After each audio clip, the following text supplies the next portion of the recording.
Hoje falaremos sobre química inorgânica, particularmente sobre os óxidos. Então vamos lá, vamos começar definindo os óxidos. São compostos binários, portanto que têm dois elementos químicos, sendo que um deles é o oxigênio. E o oxigênio é o mais eletronegativo desta substância. Uma outra sugestão que eu te dou é sempre verificar se o oxigênio tem NOx 2-. Juntando todos esses termos, você com certeza vai identificar um óxido. Tome cuidado com os peróxidos, que daí você não tem esse NOx 2-, e o único relevante para a gente é o H2O2.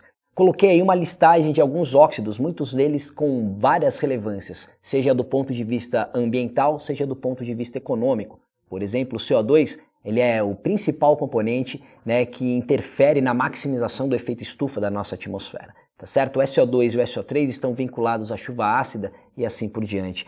O óxido de cálcio que está ali embaixo, o CaO, ele é muito importante na construção civil. Então temos compostos extremamente relevantes, tanto do ponto de vista ambiental quanto do ponto de vista comercial. Muito bem, classificando os óxidos, a gente pode pensar em dois grandes grupos e um terceiro menos importante. Os óxidos de ametais são basicamente os óxidos ácidos, são os primeiros que eu coloquei aqui para você. CO2 em água dá ácido carbônico, SO2 em água dá ácido sulfuroso, SO3 em água dá ácido sulfúrico. Então são compostos de caráter ácido, eles formam ácidos na presença de água.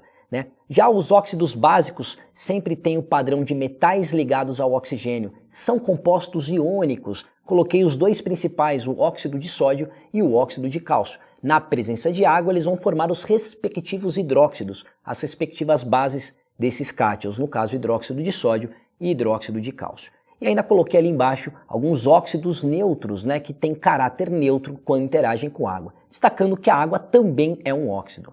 E para finalizar, vamos falar da nomenclatura, que é sempre muito lógica. Você sempre vai levar em consideração a quantidade de átomos que você tem, tanto do oxigênio quanto do outro elemento. Então, o CO2 é o dióxido de carbono, o N2O5 é o pentóxido de dinitrogênio.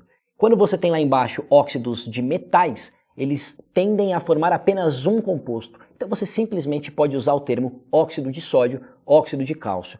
E quando você tiver cátions de valência variável, como ferro, você pode falar que é o óxido de ferro 2, para quando o cátion tiver carga 2, no caso o ferro, e óxido de ferro 3, quando o cátion tiver de fato a carga 3+. E por fim, se preferir, pode usar sempre aquela nomenclatura do início. O Fe2O3 você pode falar que é o trióxido de ferro. Sempre vai dar certo e ela vale para todos os óxidos.